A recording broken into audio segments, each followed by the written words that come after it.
ಕೈ ತುರಿಸ್ತದೆ, ಆದರೆ ಸ್ವಲ್ಪ ಹೊತ್ತು ತುರಿಕಿರ್ತದೆ. ಮತ್ತು ಇದನ್ನೆಲ್ಲ ಬೇಯಿಸ್ಲಿಕ್ಕೆ ಇಟ್ಟ ಮೇಲೆ ಸ್ವಲ್ಪ ನೋಡಿ, ಅಂಬಟೆಕಾಯಿಯನ್ನು ಈ ಥರ ಜಜ್ಜಿ ತೊಗೊಂಡಿದ್ದೀನಿ. ಇಲ್ಲಿ 3 ಅಂಬಟೆಕಾಯಿ ಇದೆ, ಸಾಕು.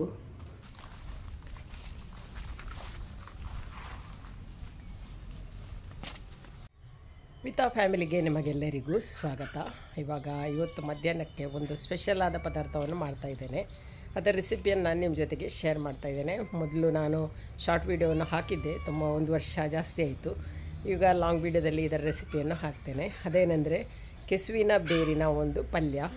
ಟೇಸ್ಟ್ ಆಗ್ತದೆ, ಆದರೆ ಕೆಲಸ ಸ್ವಲ್ಪ ಜಾಸ್ತಿ ಅಂತೇಳಿ. ಬನ್ನಿ ಇವಾಗ ಇದರ ರೆಸಿಪಿಯನ್ನು ಸ್ಟಾರ್ಟ್ ಮಾಡೋಣ. ಮೊದಲಿಗೆ ಬೇರನ್ನೆಲ್ಲ ಕ್ಲೀನ್ ಮಾಡಲಿಕ್ಕಿದೆ.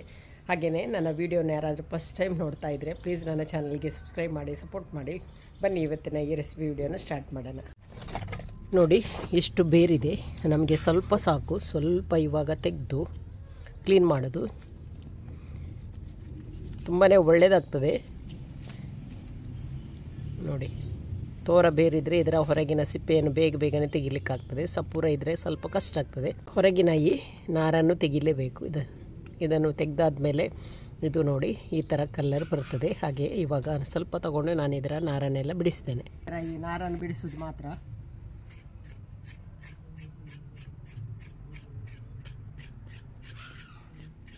ಕೈ ತುರಿಸ್ತದೆ, ಆದರೆ ಸ್ವಲ್ಪ ಹೊತ್ತು ತುರಿಕಿರ್ತದೆ. ಮತ್ತು ಇದನ್ನೆಲ್ಲ ಬೇಯಿಸ್ಲಿಕ್ಕೆ ಇಟ್ಟ ಮೇಲೆ ಸ್ವಲ್ಪ ಕೈಗೆ ಎಣ್ಣೆ ಎಲ್ಲ ಹಚ್ಚಿದರೆ ತುರಿಕೆ ನಿಲ್ತದೆ.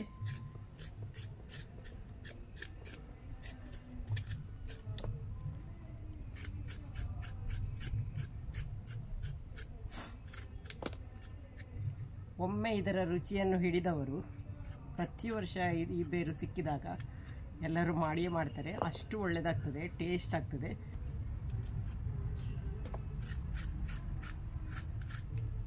ಇದು ತೆಗೆದು ಸ್ವಲ್ಪ ದಿವಸ ಆಯಿತು, ಹಾಗಾಗಿ ಇವಾಗ ಸ್ವಲ್ಪ ಸಾಫ್ಟ್ ಆಗಿದೆ. ಅಷ್ಟು ತುರಿಕೆ ಬರಲಿಕ್ಕೆ ಸಾಧ್ಯ ಇಲ್ಲ. ಇವಾಗ ಫ್ರೆಶ್ ಆದರೆ ಸ್ವಲ್ಪ ಜಾಸ್ತಿ ತುರಿಸ್ಬೋದು. ನೋಡಿ, ಇದರಲ್ಲಿರುವ ಕೆಲಸ ಅಂದರೆ ಇದೆ ನೋಡಿ. ಇದನ್ನು ತೆಗೆಯುವುದೇ ಒಂದು ದೊಡ್ಡ ಕೆಲಸ.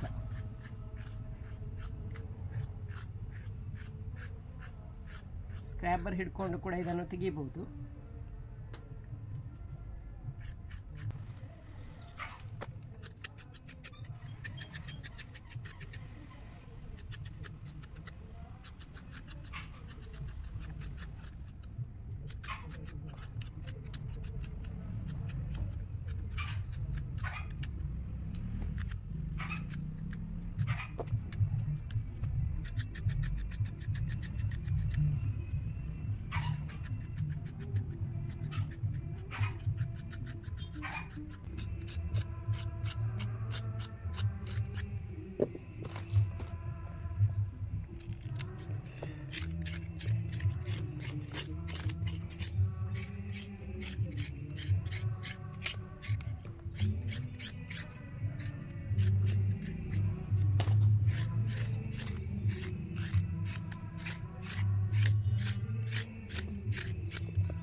ನೋಡಿ, ಇಷ್ಟು ನಾನು ಕ್ಲೀನ್ ಮಾಡಿದೆ.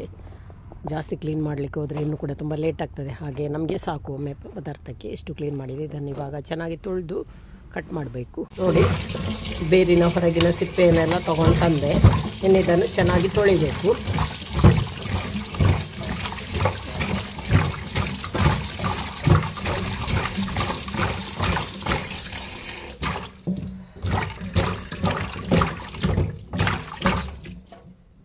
ನೋಡಿ, ಇವಾಗ ಕೆಸುವಿನ ಎಲೆಯ ಬೇರನ್ನು ಕ್ಲೀನ್ ಮಾಡಿ ತಂದೆ.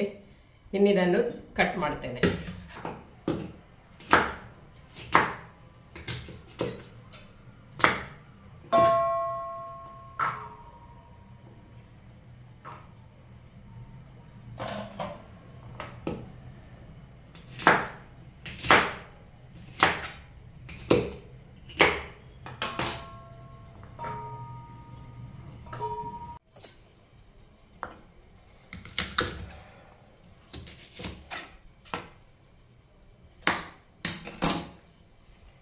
ನೋಡಿ, ಈ ಥರ ಪೀಸ್ ಮಾಡಿದ್ದೇನೆ.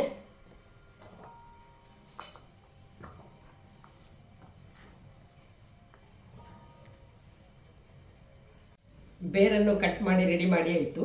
ಹಾಗೆಯೇ ಅದಕ್ಕೆ ಅಂಬಡೆಯನ್ನು ಹಾಕಬೇಕು. ಇಲ್ಲಿ ನಾನು 3 ಅಂಬಡೆಯನ್ನು ತಗೊಂಡಿದ್ದೇನೆ. ಮೊದಲಿಗೆ ನಾನು ಇದನ್ನು ಜಜ್ಜಿ ತರ್ತೇನೆ. ಚೆನ್ನಾಗಿ ಜಜ್ಜಿದ್ರೆ ತುಂಬಾ ಒಳ್ಳೆಯದಾಗ್ತದೆ. ಹಾಗೆ ಮತ್ತೆ ಅದಕ್ಕೆ ನೀರುಳ್ಳಿ, ಉಪ್ಪು, ನೀರು ಅದನ್ನೆಲ್ಲ ಹಾಕಿ ಬೇಯಿಸ್ಲಿಕ್ಕೆ ಇಡ್ತೇನೆ. ನೋಡಿ, ಅಂಬಟೆಕಾಯಿಯನ್ನು ಈ ಥರ ಜಜ್ಜಿ ತಗೊಂಡಿದ್ದೇನೆ. ಇಲ್ಲಿ 3 ಅಂಬಟೆಕಾಯಿ ಇದೆ, ಸಾಕು. ಜಾಸ್ತಿ ಹಾಕಿದರೆ ಮತ್ತೆ ತಿನ್ನಲಿಕ್ಕಾಗಲಿಕ್ಕಿಲ್ಲ, ಹುಳಿ ಹುಳಿ ಆಗ್ಬೋದು. ಹಾಗೆ 3 ಹಾಕಿದೆ. ಹಾಗೆಯೇ ಒಂದು ನೀರುಳ್ಳಿಯನ್ನು ಕಟ್ ಮಾಡಿ ತಗೊಂಡಿದ್ದೇನೆ, ಅದನ್ನು ಹಾಕ್ತೇನೆ.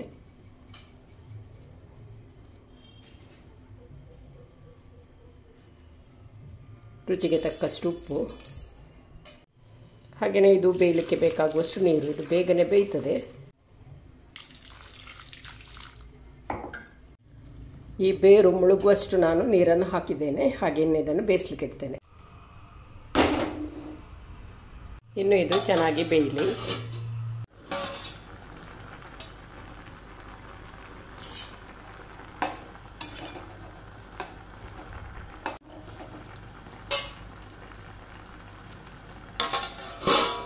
ಇವತ್ತು ನೋಡಿ ಮಧ್ಯಾಹ್ನನೇ ಮಳೆ.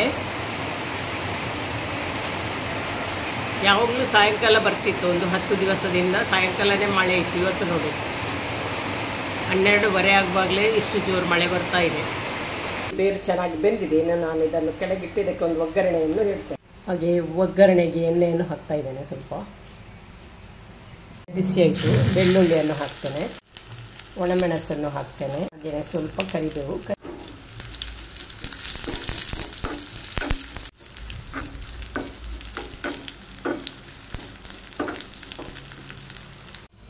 ಇಲ್ಲಿ ಒಗ್ಗರಣೆ ರೆಡಿ ಆಯಿತು. ರುಚಿಯಾದ ಒಂದು ಹಳೆಯ ಕಾಲದ ರೆಸಿಪಿ ರೆಡಿ ಆಯಿತು. ಇವಾಗ ನಂದು ಸ್ಪೆಷಲ್ ಒಂದು ಸಿಂಪಲಾದ ಕೆಸುವಿನ ಬೇರಿನ ಪಲ್ಯ ರೆಡಿ ಆಯಿತು. ಹಾಗೆ ನನ್ನೊಂದು ಪಲ್ಯ ಎಲ್ಲ ರೆಡಿ ಆಗುವಾಗ ನಮ್ಮ ನೇಬರ್ ಮನೆಯವರು ಏನು ತಂದು ಕೊಟ್ಟಿದ್ದಾರೆ ನೋಡಿ, ದೀಪಾವಳಿಯದ್ದು ಕೊಟ್ಟಿಗೆ ತಂದು ಕೊಟ್ಟಿದ್ದಾರೆ. ಹಾಗೆಯೇ ಚಿಕನ್ ಸಾರು. ನಮ್ಮ ಮನೆಗೆ ಒಂದು 3 ದಿವಸದಿಂದ ತುಂಬ ಮಂದಿ ಸ್ವೀಟ್ಸನ್ನು ತಂದು ಕೊಡ್ತಾ ಇದ್ದಾರೆ. ಹಾಗೆ ಇವಾಗ ಮೊನ್ನೆಯಿಂದ ಸ್ವೀಟ್ಸ್ ತಿನ್ನೋದೇ ಕೆಲಸ ದೀಪಾವಳಿಯದ್ದು. ಹಾಗೆ ಇವತ್ತು ಕೂಡ ಸ್ವೀಟ್ಸ್ ತಂದು ಕೊಟ್ಟಿದ್ದಾರೆ. 2 ಪಾರ್ಟಿ, ಒಂದು ನಿನ್ನೆ ಮೊನ್ನೆ 3 ದಿವಸ ಆಯಿತು ಸ್ವೀಟ್ಸ್ ತಂದು ಕೊಡ್ತಾ ಇದ್ದಾರೆ. ಹಾಗೆಯೇ ಅಂಗಡಿ ಪೂಜೆ ಕೂಡ ಇದೆ. ಸಾಯಂಕಾಲ ಕೊಟ್ಟು ಅಂಗಡಿ ಪೂಜೆಗೆ ಕೂಡ ಹೋಗಲಿಕ್ಕಿದೆ. ಹಾಗೆಯೇ ಇವಾಗ ನೋಡಿ ಇನ್ನು ಊಟದ ಸಮಯ ಕೂಡ ಆಯಿತು. ಕೊಟ್ಟಿಗೆ ತಂದು ಕೊಟ್ಟಿದ್ದಾರೆ. ಹಾಗೆಯೇ ಚಿಕನ್ ಸಾರು. ಹಾಗೆ ಇವಾಗ ಇನ್ನು ನಾವು ಸ್ವಲ್ಪ ಹೊತ್ತಲ್ಲಿ ಊಟ ಮಾಡ್ತೇವೆ. ನೋಡಿ ದೀಪಾವಳಿಯ ಗಮ್ಮತ್ತು. ಇವಾಗ ನೆಕ್ಸ್ಟ್ ಡೇ ವ್ಲಾಗನ್ನು ಕಂಟಿನ್ಯೂ ಮಾಡ್ತಾ ಇದ್ದೇನೆ. ಹಾಗೆ ಹಾಲು ಕರೆದಾಯ್ತು. ಇನ್ನು ದನವನ್ನು ಇವಾಗ ಬೇಗನೆ ಹೊರಗಡೆ ಕಟ್ಟಿ ಬರಬೇಕು, ಸ್ವಲ್ಪ ಹೊತ್ತು ಮೇಯ್ಲಿ ಅಂತೇಳಿ. ಇವತ್ತು ಸ್ವಲ್ಪ ಮೋಡ ಬಿಸಿಲು ಆ ಥರ ಇತ್ತು, ಆದರೆ ಇವಾಗ ಮೇಯ್ಬೋದಲ್ವ, ಹಾಗೆ ಹೊರಗಡೆ ಕಟ್ಟಿ ಬರ್ತೇನೆ.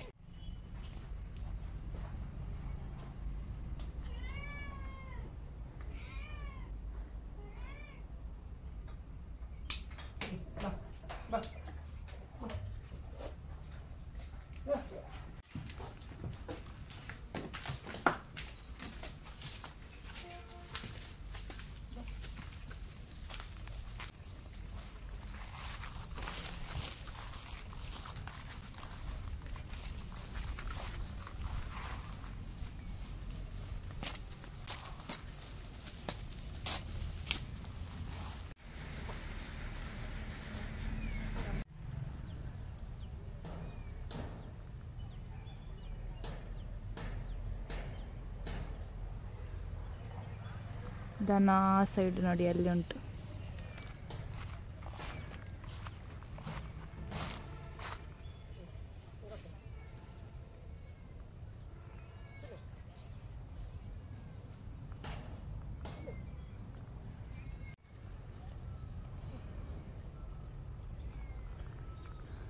ನೋಡಿ ಇಲ್ಲಿ ಫುಲ್ ಮೋಡ ಆಗಿದೆ.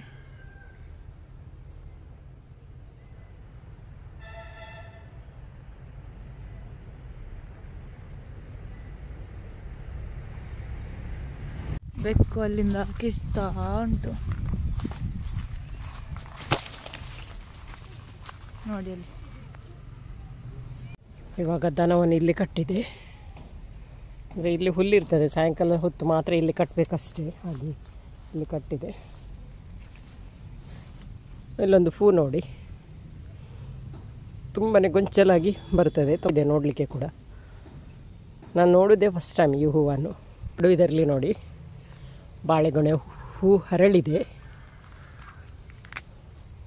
ಇದನ್ನು ತೆಗೆದು ತಿನ್ನಲಿಕ್ಕಾಗ್ತದೆ. ಇದರಲ್ಲಿ ನೋಡಿ ಸ್ವಲ್ಪ ಸ್ವೀಟಾದ ಜೇನು ಥರ ಇದೆ ಇದರೊಳಗೆ. ಇದನ್ನು ತಿನ್ನಲಿಕ್ಕಾಗ್ತದೆ.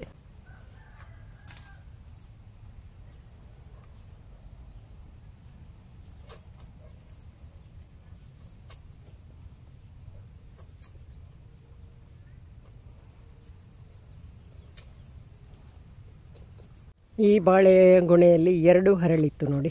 ಸಾಯಂಕಾಲ ಆಗುವಾಗ ಹರಳ್ತದೆ, ಮತ್ತು ಕತ್ಲಾಗುವಾಗ ಬಾವಲಿ ಬಂದೆಲ್ಲ ಕೂತ್ಕೊಳ್ತದೆ. ಈ ಬಾಳೆ ಕಾಯನ್ನು ಕೂಡ ನೋಡಿ ಒಂಥರ ಹಾಳು ಮಾಡೋದು ಬಾವಲಿ ಬಂದೆ, ಅದು ಅದರ ಮೇಲೆ ಕೂತ್ಕೊಂಡು ಇಲ್ಲಿಗೆ ಬರೋದು.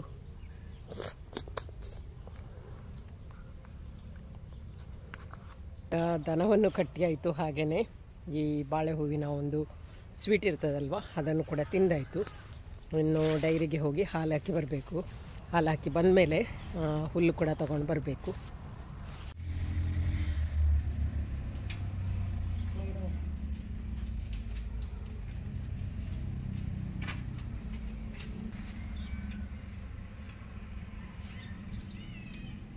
ಹೋಗಿ ಹಾಲನ್ನು ಹಾಕಿ ಬಂದೆ. ಹಾಗೆ ಇವಾಗ ಮೋಡ ಕೂಡ ಆಗಿದೆ. ಬೇಗನೆ ಹುಲ್ಲು ಕಡಿದು ಒಳಗಡೆ ತಂದಿಟ್ರೆ ಒದ್ದೆ ಆಗುವುದಿಲ್ಲ ಅಲ್ವಾ. ಹಾಗಾಗಿ ನೋಡಿ ಮನಿತಾ ಕೂಡ ನನ್ನ ಜೊತೆ ಬರ್ತಾ ಇದ್ದಾಳೆ. ಮೋಡ ಕೂಡ ತುಂಬ ಜೋರಾಗಿದೆ. ಇವತ್ತು ರಾತ್ರಿ ಟೈಮಲ್ಲಿ ಮಳೆ ಇದೆಯಾ ಅಂತ. ಹಗಲು ಸ್ವಲ್ಪ ಬಿಸಿಲು ಬಿತ್ತು, ಸ್ವಲ್ಪ ಮೋಡ ಆಯಿತು, ಆದರೆ ಮಳೆ ಬರಲಿಲ್ಲ. ಇವಾಗ ಮೋಡ ಆಗಿದೆ ನೋಡಿ. ಸಾಯಂಕಾಲದ ಹೊತ್ತು ಮೋಡ ಆಗಿದೆ. ಹಾಗೆ ಇವಾಗ ಇಲ್ಲಿಂದ ಸ್ವಲ್ಪ ಹುಲ್ಲನ್ನು ಕಡಿತೇನೆ ನಾನು. ಇಲ್ಲಿ ದೊಡ್ಡದಾಗಿರುವ ಹುಲ್ಲನ್ನು ಕಡಿಯುವುದು.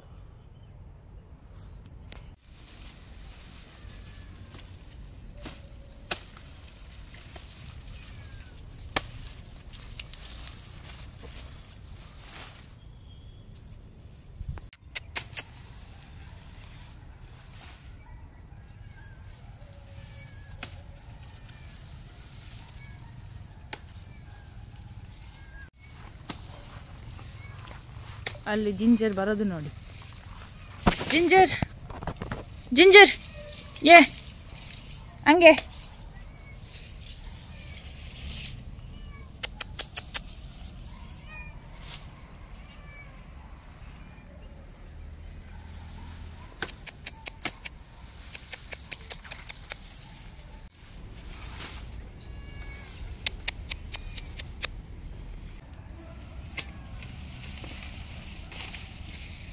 ನೋಡಿ. ಜಿಂಜರ್ ಬಂದ. ಜಿಂಜರ್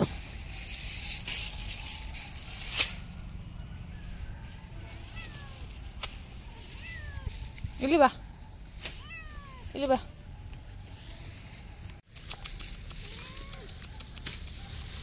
ಸಾಕಾಯಿತು.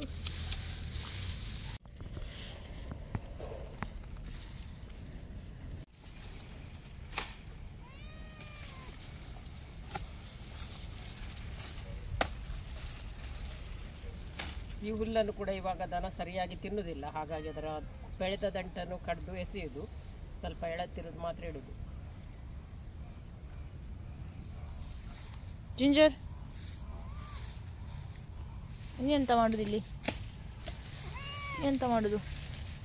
ಎಂತ ಮಾಡುದು?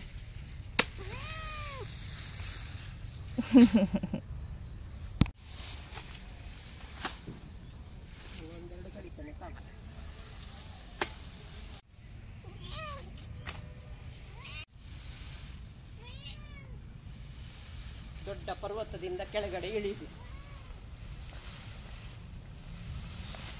ಹೋಗುವ ಹೋಗುವ.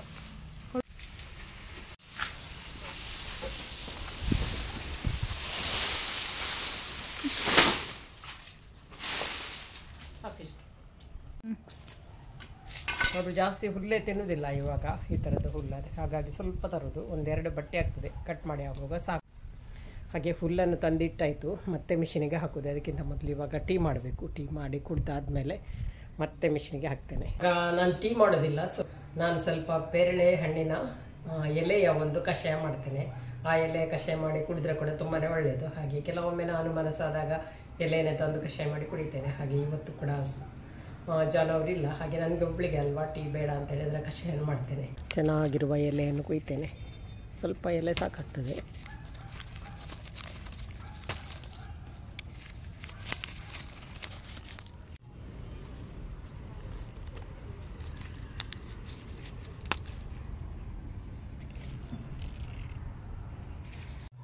ಎಲೆಯನ್ನು ಚೆನ್ನಾಗಿ ತೊಳೆದು ತಗೊಂಡು ಅದಕ್ಕೆ ಸ್ವಲ್ಪ ನೀರನ್ನು ಹಾಕಿದ್ದೇನೆ. ಸ್ವಲ್ಪ ಬೇಯಬೇಕಲ್ಲ ಎಲೆ. ಸ್ವಲ್ಪ ಅರಸಿನ ಎಲೆ, ಜೀರಿಗೆ ಹಾಗೂ ಸ್ವಲ್ಪ ಅರಸಿನ ಹುಡಿಯನ್ನು ಹಾಕಿ ಬೇಯಲಿಕ್ಕೆ ಇಟ್ಟಿದ್ದೇನೆ. ಸ್ವಲ್ಪ ಬೆಂದಾದಮೇಲೆ ಈ ಕಷಾಯ ರೆಡಿ ಆಗ್ತದೆ. ನೋಡಿ, ಸ್ವಲ್ಪ ಅರಸಿನ ಹುಡಿ ಹಾಕಿದ ಕಾರಣ ಕಲರ್ ಸ್ವಲ್ಪ ಚೇಂಜ್ ಆಗಿ ಬಂತು. ಹಾಗೆ ಇವಾಗ ಸಾಕು.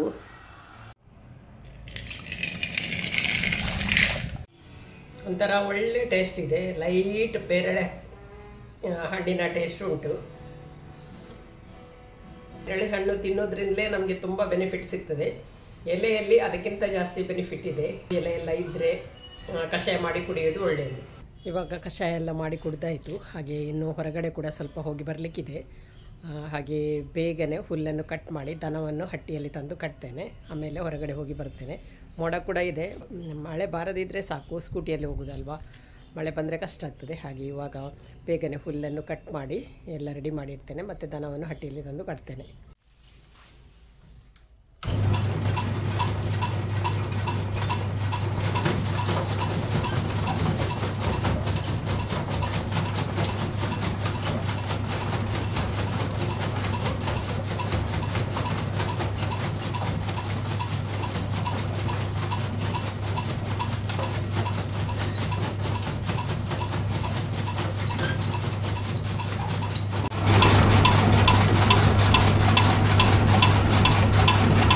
ಅದನ್ನು ಕಟ್ ಮಾಡಿ ಬಟ್ಟೆಯಲ್ಲಿ ತುಂಬಿಸಿಟ್ಟೆ. 2 ಬಟ್ಟೆ ಫುಲ್ ಆಗಿದೆ, ಮತ್ತೊಂದು ಅರ್ಧ ಬಟ್ಟೆ. ಇಷ್ಟು ಹುಲ್ಲು ಸಾಕು, ಯಾಕಂದರೆ ಈಗ ಚೆನ್ನಾಗಿ ತಿನ್ನುವುದಿಲ್ಲ ಮೊದಲಿನ ಹಾಗೆ. ಹಾಗಾಗಿ ಸ್ವಲ್ಪ ಕಡಿಮೆ ತೆಗೆಯುವುದು. ಈಗ ಗಂಟೆ ಹಾರಾಗ್ತಾ ಬಂತು. ದನವನ್ನು ಹಟ್ಟಿಯಲ್ಲಿ ತಂದು ಕಟ್ತೇನೆ. ಮೇಯ್ದು ಬಿಟ್ಟು ಸುಮ್ಮನೆ ನಿಂತಿದೆ, ಯಾಕೆಂದರೆ ಕತ್ತಲಾಗ್ತಾ ಬಂತಲ್ವಾ. ನನ್ನನ್ನು ನೋಡಿದ ಮೇಲೆ ಮೇಯಲಿಕ್ಕೆ ಸ್ಟಾರ್ಟ್ ಮಾಡಿದ್ದು. ನೋಡಿ, ಈಗ ತಿನ್ನೋದು. ಇಷ್ಟು ತನಕ ಕರಿತಾ ಇತ್ತು, ಇನ್ನು ಕೊಂಡೋಗೋದು. ಗಂಟೆ ಹಾರಾಗ್ತಾ ಬಂತು. ಇವಾಗ ಅಂದರೆ ಎಲ್ಲ ಕಡೆ ಹುಲ್ಲಿದೆ ಅಲ್ವಾ, ಬಿಸಿಲು ಇಲ್ಲದಿದ್ದರೆ ಮೇಯ್ಬೋದು ಅಂತೇಳಿ ಕಟ್ಟೋದು. ಅದಕ್ಕೆ ಮೇಯ್ಲಿಕ್ಕೂ ದಸಿನ. ಇವಾಗ ಇನ್ನು ಸಾಕು, ಒಳಗಡೆ ಕೊಂಡೋಗೋದು. ಇವಾಗ ನೋಡಿ, ಹಗ್ಗವನ್ನು ಬಿಟ್ಟ ಕೂಡಲೇ ಓಡಿ ಆಯಿತು. ಅದಕ್ಕೆ ಹಟ್ಟಿಗೆ ತಲುಪಿ ಕೂಡ ಆಯಿತು. ನಾನು ತುಂಬ ಹಿಂದಿನಿಂದ ಬರ್ತಾ ಇದ್ದೇನೆ. ನೋಡಿ, ಹಗ್ಗ ಇಲ್ಲಿ ಉಂಟು. ಉದ್ದ ಹಗ್ಗದಲ್ಲಿ ಕಟ್ಟೋದಲ್ವಾ. ಹಾಗೆ ದನ ಹಟ್ಟಿಯೊಳಗೆ ಉಂಟು.